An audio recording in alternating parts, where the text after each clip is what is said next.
O critério de equilíbrio ele é válido tanto para sistemas unicomponente, como também para sistemas multicomponentes. E ele pode ser aplicado para equilíbrio de fases, ou seja, por exemplo, equilíbrio multicomponentes líquido-vapor, líquido-líquido, immiscíveis, sólido-vapor e etc.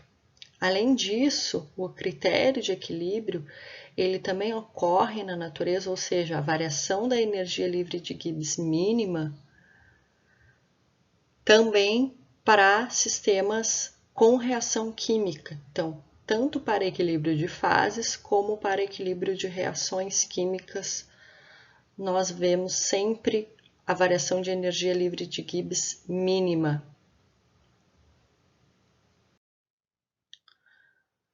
Para fluidos puros, tá? A contribuição de uma propriedade molar de mistura qualquer é apenas resultante da interação das moléculas da mesma espécie.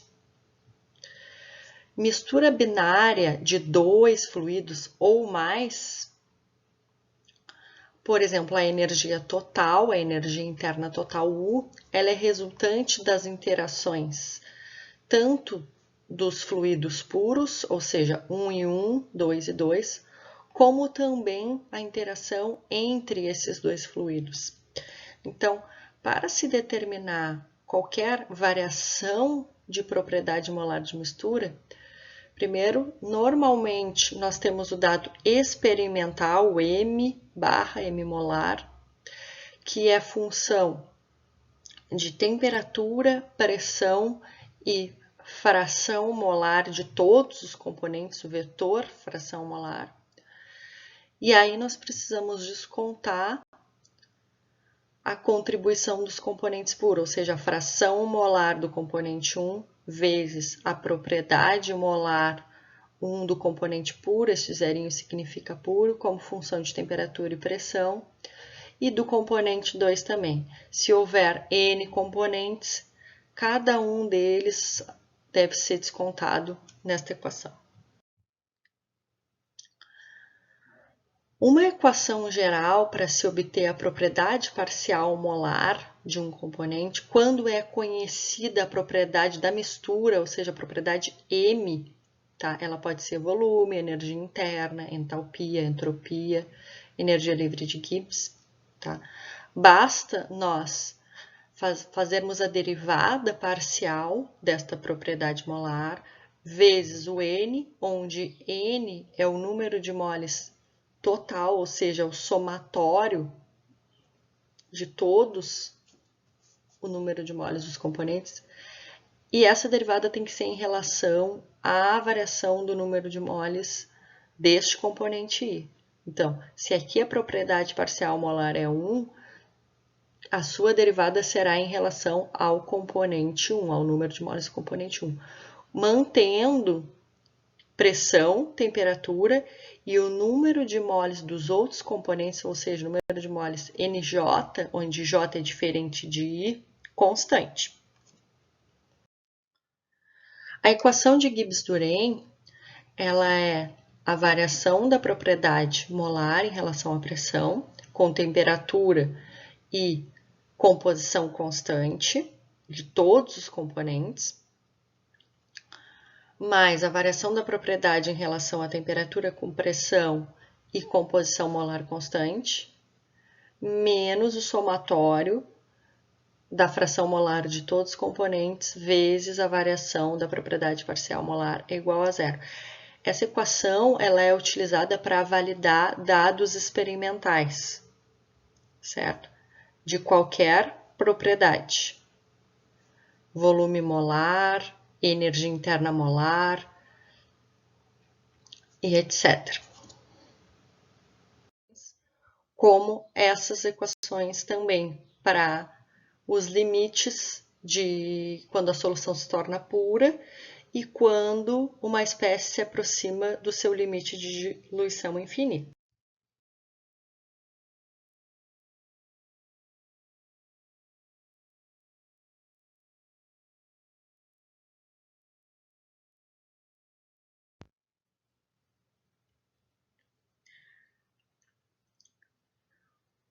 Essas figuras da entalpia do sistema água-DMA como função da fração molar de DMA, do artigo previamente enviado Formaz 1989, nós temos tantos dados experimentais, que são representados pelas bolinhas, como pelas equações propostas pelo autor, que são representados pelos tracejados. O gráfico mais acima, tá, é na menor temperatura, 278,15. Do lado direito, nós temos a variação da entalpia parcial molar, tá, de ambos os componentes, tanto da água como do DMA. E do lado esquerdo nós temos a entalpia da mistura, tá? A entalpia da mistura experimental. Então, nós podemos ver que ambas as propriedades, tanto a entalpia da mistura como a variação da entalpia parcial molar, ela é função da temperatura, tá? Nós vemos que quando xDMA é zero, tá? Significa que nós temos apenas água, tá? Então, nós podemos olhar também para este gráfico valores de entalpia de componente puro, tá? Para essas diversas temperaturas. Ou quando xDMA é 1, também nós podemos fazer a leitura da entalpia do componente puro, certo? No caso da variação do volume molar, tá, nós temos a variação do volume da mistura em centímetros cúbicos por mol e a variação do volume parcial molar também, tá? Como função também da fração molar do DMA, certo? E aqui também nós estamos verificando a variação com a temperatura. Então, o gráfico mais acima nós temos a menor temperatura, 278,15 Kelvin. Novamente, as curvas representadas pelas bolinhas são as curvas experimentais. E as curvas tracejadas são as curvas das equações, dos dados de variação de volume molar. Tá?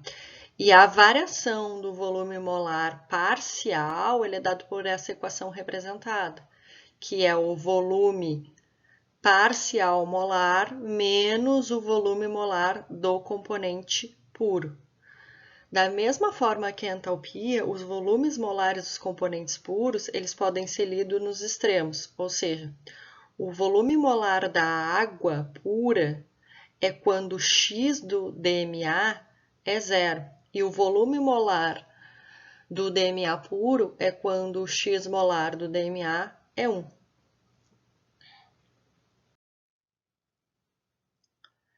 Variação de volume e entalpia parcial molar para o sistema água e DMA. Tá.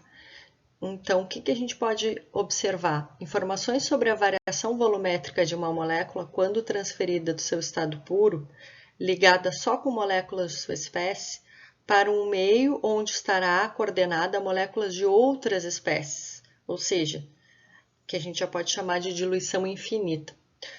Valores negativos de variação de volume na diluição infinita significa que a molécula tem um espaço disponível menor quando está em diluição infinita do que quando encontra-se no estado puro. Assim como nós temos as propriedades reais do componente puro, nós temos também as propriedades de misturas. Tá? E na prática, elas são utilizadas porque nós só medimos temperatura, pressão e quantidade de matéria que pode ser expressa em volume, enquanto que as outras propriedades não são medidas experimentalmente, como entalpia, entropia, energia livre de Gibbs.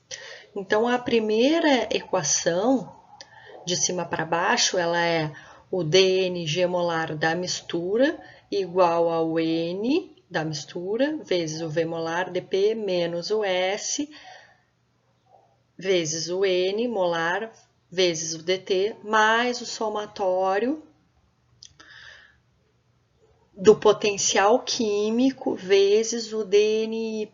Então, o último termo da equação já mostra contribuição como uma propriedade de mistura, tá? Lembrando que o potencial químico ele não é normalmente determinado. O que é determinado e é mostrado na segunda equação de cima para baixo é a energia livre de Gibbs molar, tá? E essas relações elas são feitas iguais às relações de Maxwell para componente puro. Então, por exemplo, na terceira linha das equações nós temos constante, pressão e quantidade de matéria. E também temperatura e quantidade de matéria.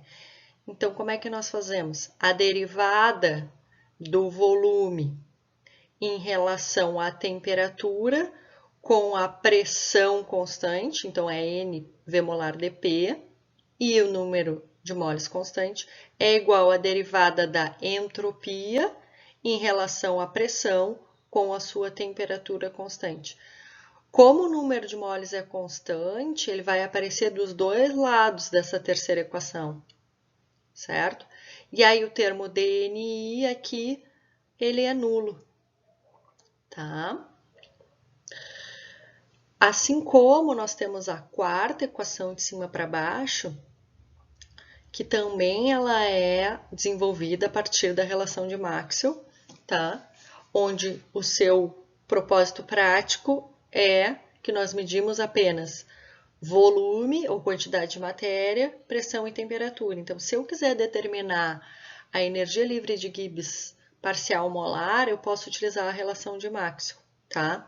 Então, neste caso aqui, nessa quarta equação de cima para baixo, a temperatura e a quantidade de matéria dos outros componentes que não seja o I é constante. Então, na segunda equação, eu vou zerar tanto o termo dt, tá bem? Então, eu vou ter a variação da energia livre de Gibbs molar em relação à pressão, com temperatura e número de moles constantes, todos os números de moles constantes, é igual à variação do número de moles da solução,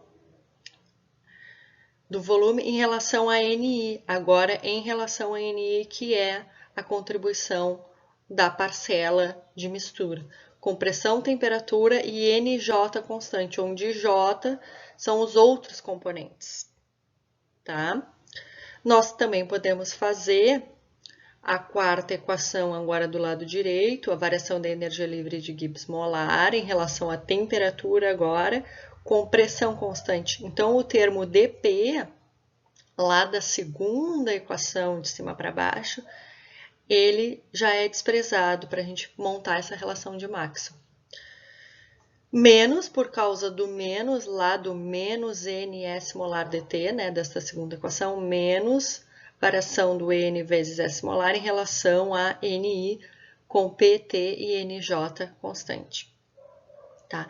Lembrando que, por definição, a propriedade parcial molar qualquer M é igual a derivada parcial de N vezes a propriedade em solução M molar em relação à variação com o número de moles NI, a PT e NJ constante.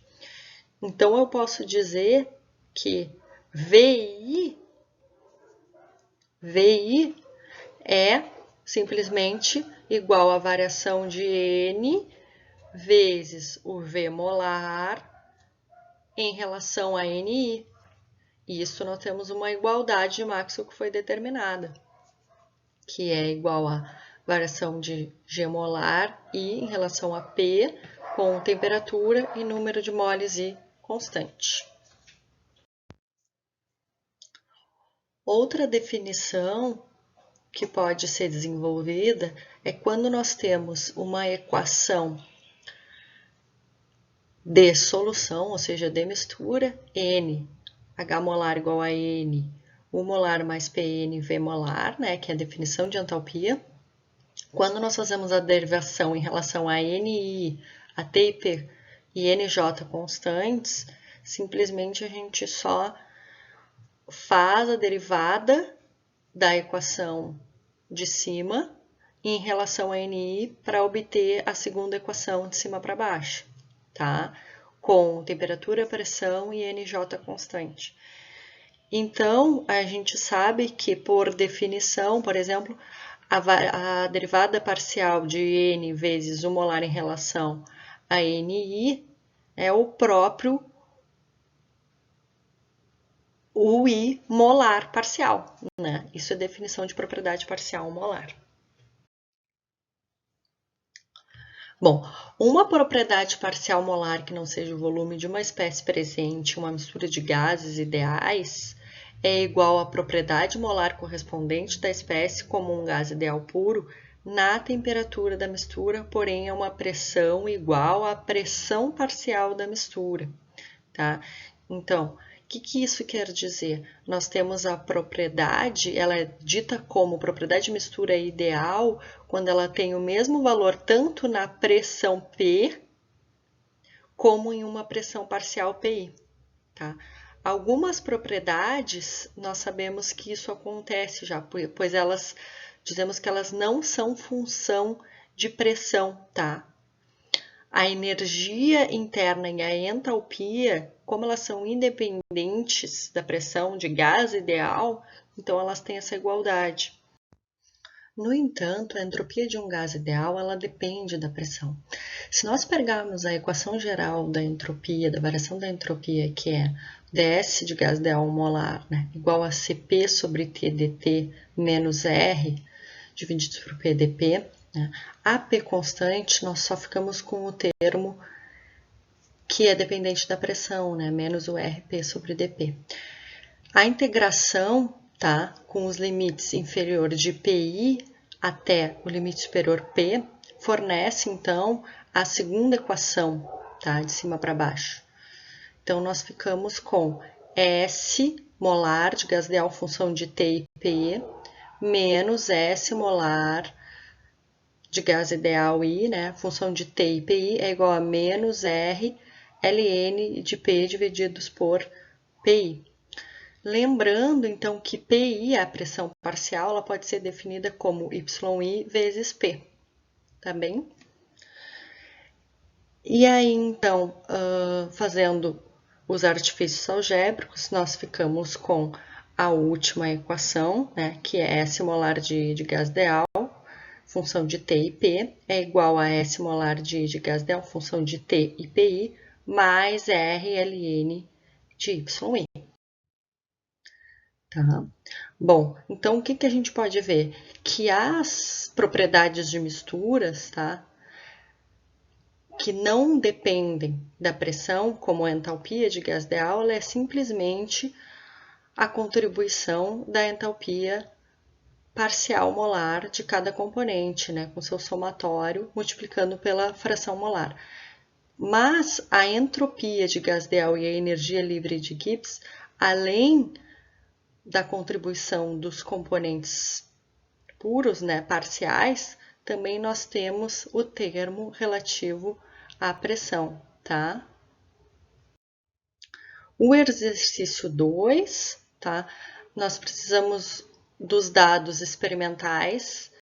Esses dados experimentais, eles são a densidade em quilogramas por metro cúbico da mistura de água e metanol, lembrando que volume é o inverso da densidade.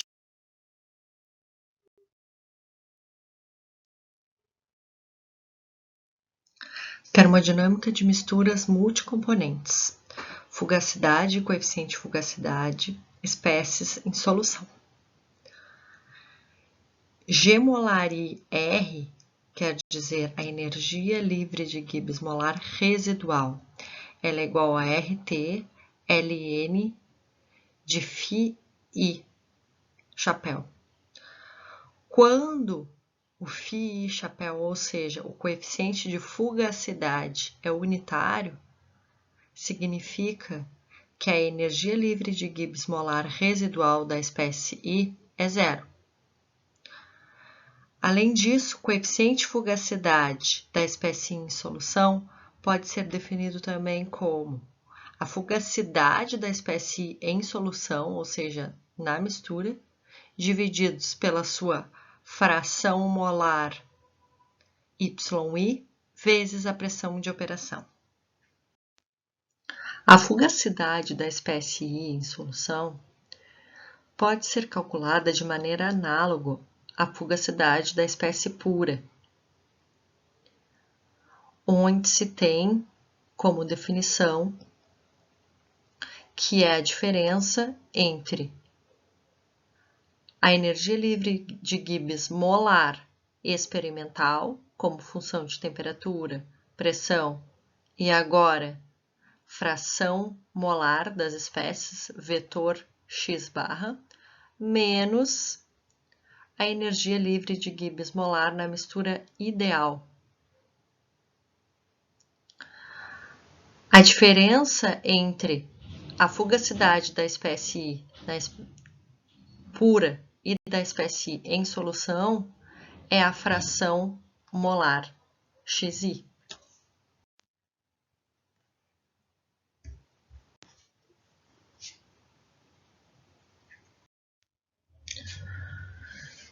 Podemos também utilizar as equações cúbicas para o cálculo da fugacidade da espécie I em solução.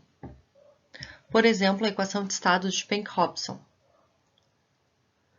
onde a fugacidade da espécie I em solução V na fase vapor é função de temperatura, pressão e o vetor Y barra, que significa a fração molar na fase vapor de todos os componentes, divididos por YI vezes P. É igual ao coeficiente de fugacidade I na fase vapor,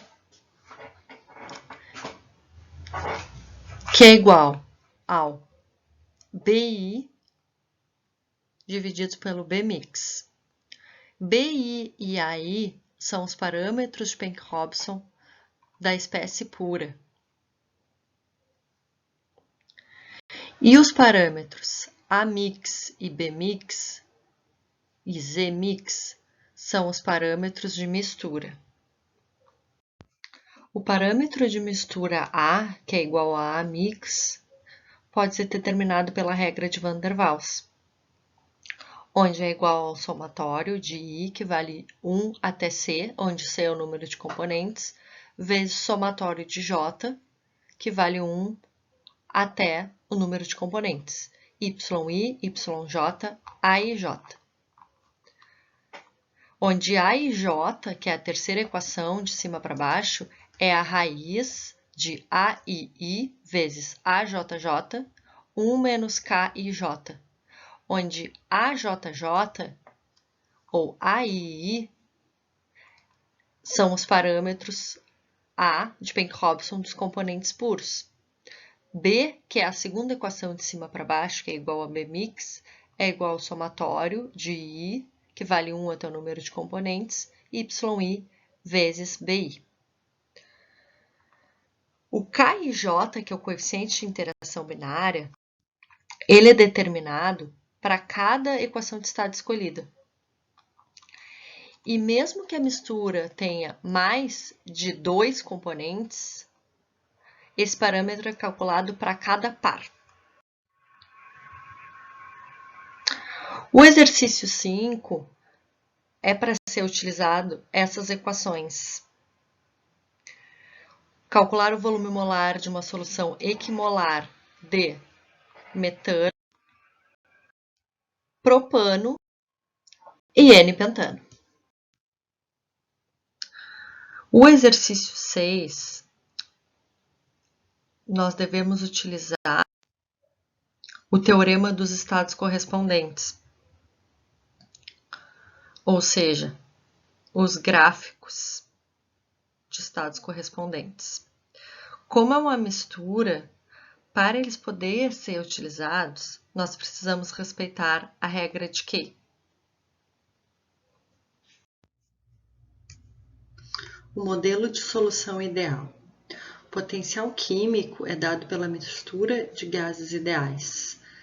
μI de gás ideal é igual à energia livre de Gibbs molar parcial de gás ideal. A energia livre de Gibbs molar parcial é função de temperatura e pressão mais RT, Ln da fração molar do componente I na fase gás. Já o potencial químico de solução ideal é igual à energia livre de Gibbs molar parcial de solução ideal, que é igual à energia livre de Gibbs molar parcial, função de temperatura e pressão, mais RT, Ln da fração molar da espécie I líquida, aplicação mais frequente para líquidos. Todas as outras propriedades termodinâmicas para uma solução ideal derivam desta equação. A entalpia parcial molar de uma solução ideal, ela é definida como a energia livre de Gibbs mais T vezes entropia S. Então, será igual a energia livre de Gibbs parcial molar de uma solução ideal mais a temperatura vezes a entropia parcial molar de uma solução ideal. Substituindo, então, a definição de energia livre de Gibbs parcial molar de uma solução ideal e entropia parcial molar de uma solução ideal, nós temos que a entropia parcial molar de uma solução ideal torna-se igual a energia livre de Gibbs parcial molar mais R vezes T vezes o Ln de Xi, onde Xi é a fração molar do componente I na fase líquida, mais a temperatura vezes a entropia parcial molar menos RT vezes o Ln de Xi. E a entalpia parcial molar de uma solução ideal, então, torna-se igual à entalpia parcial molar. Nós cancelamos o termo RT Ln de Xi com este termo igual com sinal trocado. Para o caso particular de uma solução ideal, nós temos que uma propriedade agora de mistura molar de solução ideal M qualquer será igual ao somatório de Xi vezes a propriedade parcial molar de solução ideal. Então, agora, simplesmente, nós temos que colocar os somatórios para transformar uma propriedade parcial molar como sendo uma propriedade de mistura. Então, pela definição da energia livre de Gibbs de solução ideal, nós temos que a propriedade de mistura será igual ao somatório de Xi vezes a energia livre de Gibbs parcial molar, mais o RT vezes o somatório de Xi vezes o Ln de Xi. Nota que a diferença entre esta equação e esta equação é apenas a adição dos somatórios das frações molares na fase líquida. O volume molar de uma solução ideal ela é simplesmente a contribuição de cada volume parcial molar vezes a sua fração molar na fase líquida.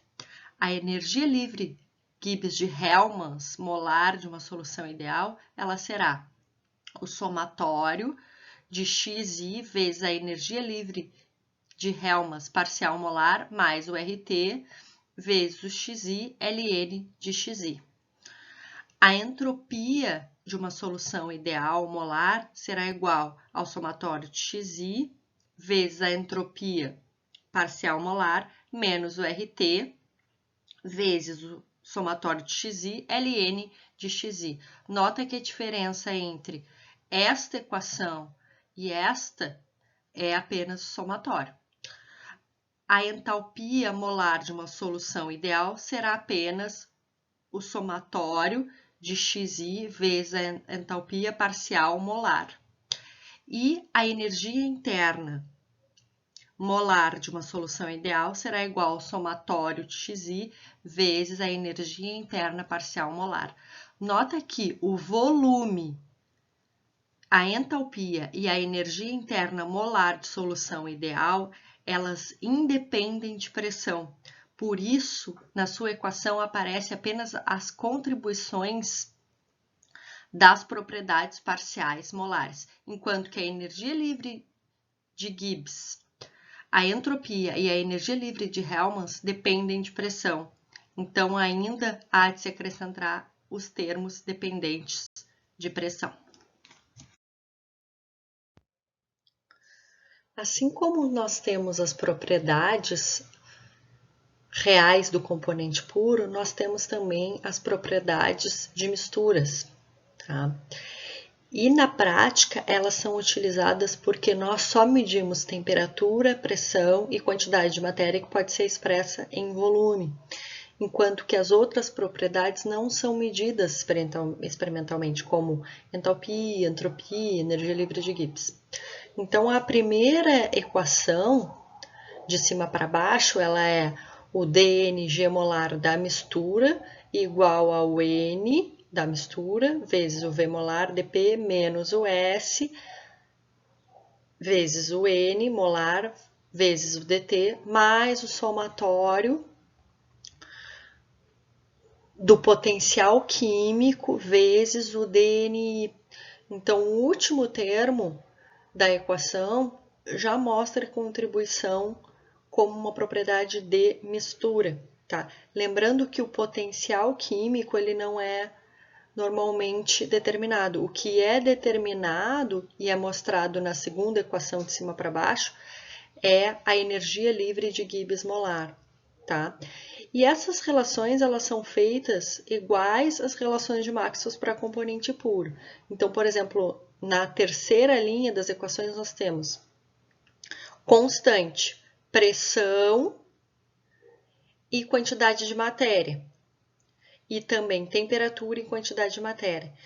Então, como é que nós fazemos? A derivada do volume em relação à temperatura com a pressão constante, então é N V molar dP, e o número de moles constante é igual à derivada da entropia em relação à pressão com a sua temperatura constante. Como o número de moles é constante, ele vai aparecer dos dois lados dessa terceira equação, certo? E aí o termo dNi aqui, ele é nulo, tá? Assim como nós temos a quarta equação de cima para baixo, que também ela é desenvolvida a partir da relação de Maxwell, tá? Onde o seu propósito prático é que nós medimos apenas volume ou quantidade de matéria, pressão e temperatura. Então, se eu quiser determinar a energia livre de Gibbs parcial molar, eu posso utilizar a relação de Maxwell, tá?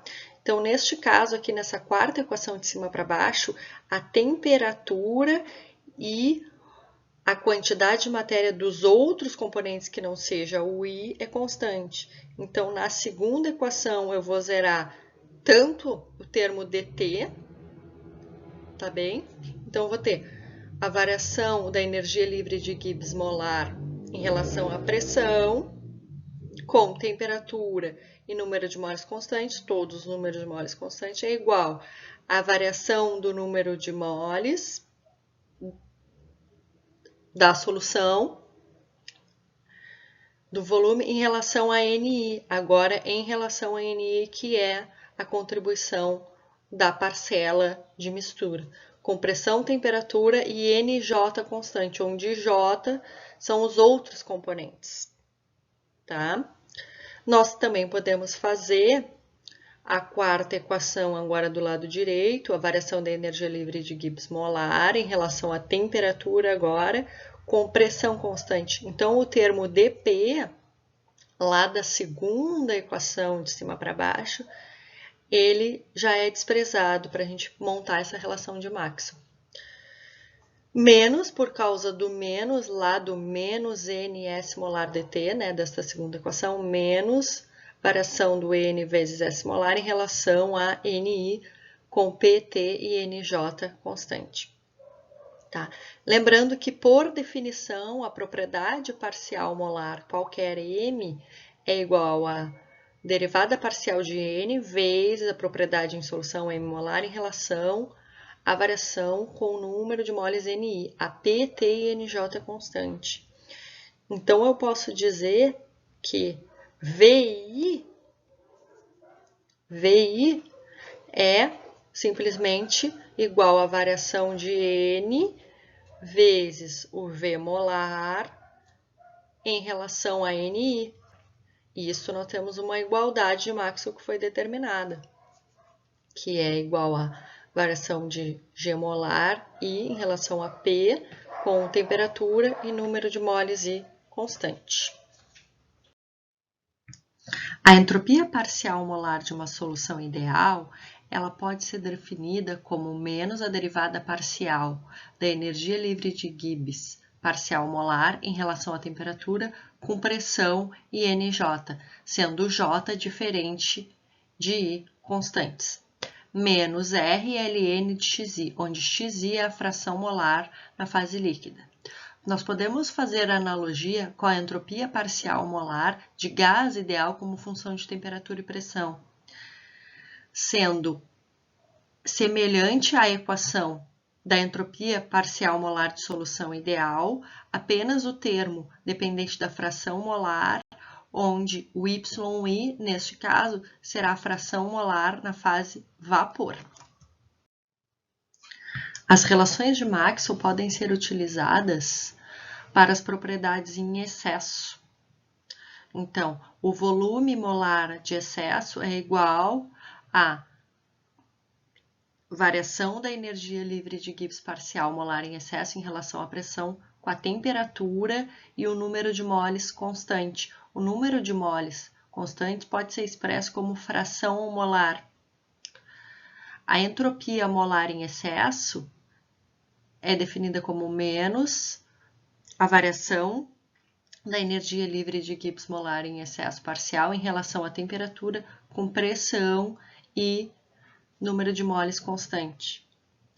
Sabemos que entalpia é G mais TS. Então, a entalpia molar em excesso será a energia livre de Gibbs molar em excesso mais a temperatura vezes a entropia em excesso, que será igual à energia livre de Gibbs molar em excesso menos o T, e pela relação de Maxwell, substituindo a definição de entropia molar em excesso como d ronda G molar em excesso em relação à temperatura com pressão e fração molar constante.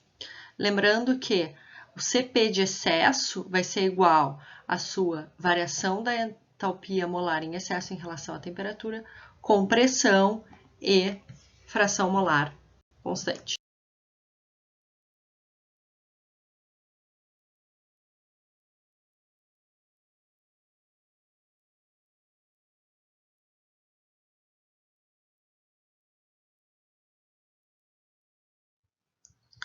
Este é o gráfico do exercício anterior, mistura N-hexano e benzeno. Pode-se notar que nos extremos do gráfico, ou seja, onde a fração molar de hexano é 0 ou a fração molar de hexano é 1, isso quer dizer que a fração molar de benzeno é 0, nós temos todas as propriedades em excesso nula. Isso ocorre para todas as misturas. Este é o gráfico da energia livre molar em excesso do par N-heptano e tolueno e do par metilciclohexano e tolueno. Pode-se notar que nos extremos do gráfico, onde a fração molar do N-heptano é 0 ou a fração molar do N-heptano é 1, ou a fração molar do metilciclohexano é 0, ou a fração molar do metilciclohexano é 1, as propriedades em excesso são nulas. Além disso, comparando as diversas temperaturas, pode-se notar que a energia livre de Gibbs molar em excesso diminui com o aumento de temperatura. Na fração equimolar de ambos os componentes, ou seja, 0,5, a energia livre de Gibbs molar em excesso é máxima.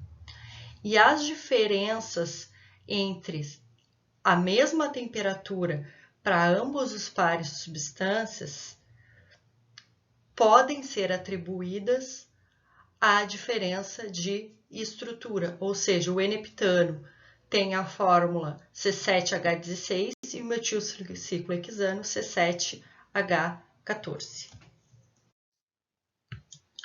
Ao comparar a entalpia molar de excesso para esses mesmos pares de substâncias, pode-se notar que na mesma temperatura, por exemplo, de 200 Kelvin, a entalpia molar de excesso do par metilhexano tolueno ela é menor que do par N-heptano tolueno.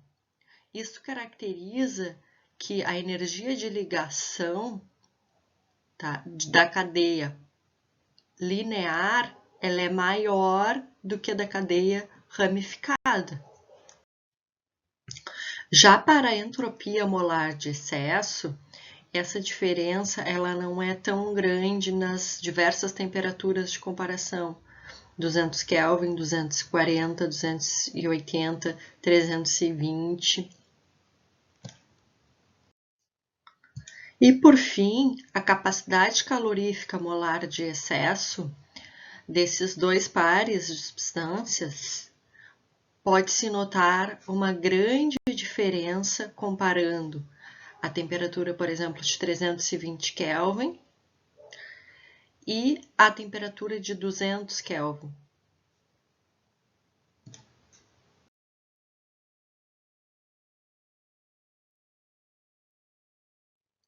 Este gráfico mostra a atividade de diferentes álcoois em solução aquosa a 25 graus Celsius, lembrando que a atividade é igual ao coeficiente de atividade vezes a concentração.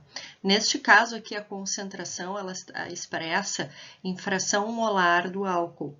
Então, quando o coeficiente de atividade é unitário, significa que a atividade é igual à concentração.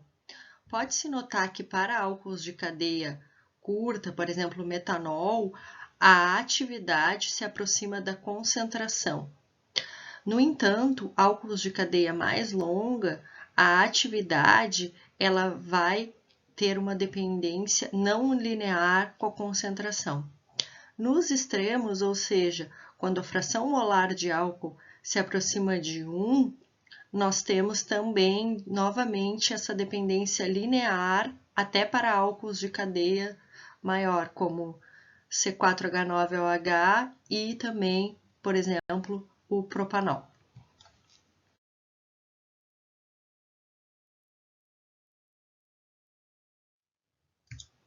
De uma forma geral, o coeficiente de atividade ele é função da fração molar do componente I, que é igual à energia livre molar parcial em excesso, divididos por RT, que é igual a derivada parcial de N, onde N é o número de moles total da solução, da energia livre molar de excesso da solução, divididos por RT, em relação ao número de moles do componente I, a T, IP e NJ constante, sendo J diferente de I.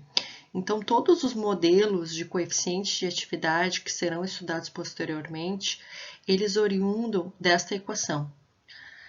Se eu conheço uma equação da variação da energia livre de Gibbs molar em excesso com relação ao número de moles ou com relação à fração molar, eu posso obter o coeficiente de atividade como função da fração molar.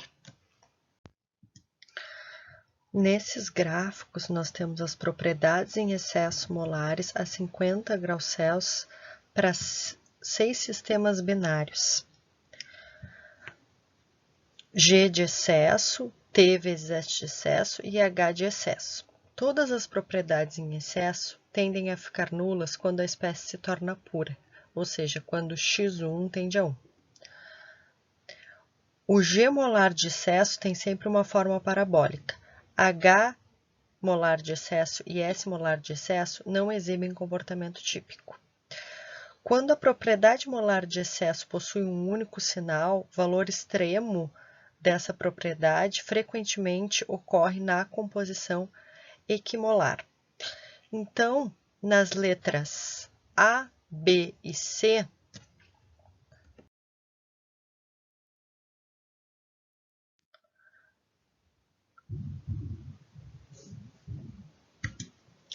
nós temos as fórmulas estruturais. Da letra A, nós temos, então, o clorofórmio e o N-heptano. O clorofórmio ele é caracterizado por ser uma substância polar não associativa. Por que ele é caracterizada como uma substância polar não associativa? Porque o elemento mais eletronegativo, o cloro, ele está ligado ao carbono. E o N-heptano, que é apolar, eu só tenho ligações carbono-hidrogênio. Já na letra B, nós temos a acetona, que também é denominada como polar não associativa. Da mesma forma, o elemento mais eletronegativo, oxigênio, está ligado ao carbono. E nós temos também a substância polar associativa, caracterizada por AS, que é o metanol, porque o elemento mais eletronegativo, neste caso, está ligado ao hidrogênio. E na letra C, nós temos a mistura Na-Na, ou seja, polar não associativa com polar não associativa, a acetona e clorofórmio. Agora, vocês podem fazer a classificação das interações intramoleculares das substâncias da letra D, etanol e N-heptano, da letra E, etanol e clorofórmio, e da letra F, etanol e água. Para a interpretação, então, do comportamento dessas propriedades de excesso, entalpia de excesso, T vezes entropia de excesso e energia livre de Gibbs em excesso, é sugerido a leitura complementar do item 16.7 do livro Introdução à Termodinâmica da Engenharia Química, o Smith, 7ª edição, cujo PDF está no link da nossa plataforma Google Sala de Aula.